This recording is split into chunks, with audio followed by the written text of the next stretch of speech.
Salut à tous, aujourd'hui on se retrouve pour une petite vidéo sur l'exploitation du CAZ Maxxum 125 et du 54-55, exploitation charolaise, vous avez l'habitude de voir. Donc là on est au fauchage de sorgho fourragé qui va partir en foin. Donc là vous voyez toute cette partie qui est fauchée avec du maïs.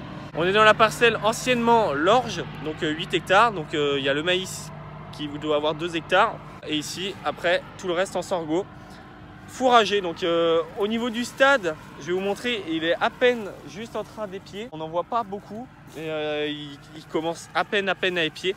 Donc c'est un bon moment pour le faucher puisqu'on garde un maximum de qualité fourragée.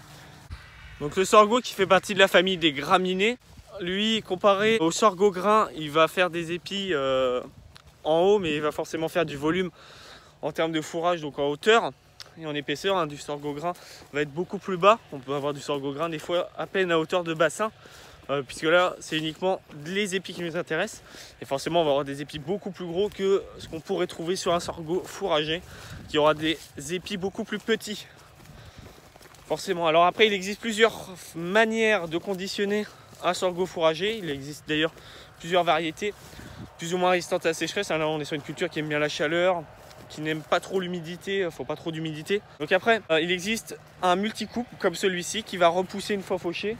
Et il existe après une version de sorgho fourragé qu'on va couper qu'une seule fois, qui va donner une grosse coupe qu'une seule fois. Ensuite, en conditionnement, il existe l'enrubanage, l'ensilage, le foin et le pâturage. Donc là, vous êtes sûrement en train de vous dire pourquoi on ne le conditionne pas justement en pâturage. J'avais eu beaucoup de questions comme ça l'année dernière.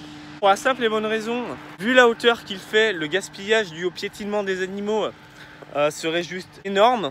Elles en mangeraient peut-être même pas la moitié. Ça va nous demander du temps de faire une clôture et tout.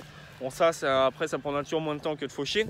Et surtout après c'est plus facile de laisser les animaux là où ils sont. Ensuite de leur apporter régulièrement des bottes, puisque ça a beaucoup de mal à se conserver le sorgho en bottes. Cela va permettre de pouvoir le distribuer au fur et à mesure, comme de l'affouragement en verre.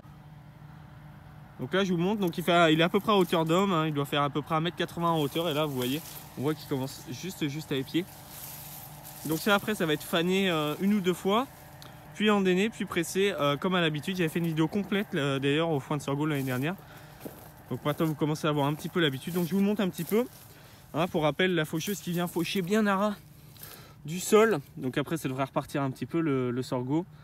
Il devrait repartir peut-être pour un pâturage ou une seconde coupe. Et avec ici on a de l'herbe, un petit peu de miettes. Donc là vous voyez on a la tige bien entière, hein, donc ça fauche super bien, il n'y a pas de souci. Ce qui est très impressionnant c'est qu'on a l'impression qu'il y a beaucoup de volume comme ça quand on regarde, et une fois fauché ça fait vraiment un peu misérable. Mais ça devrait peut-être taper entre 9 et 13 bottes à l'hectare.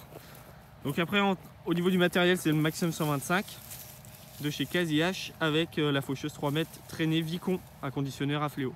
Allez, je vous laisse avec la suite de la vidéo.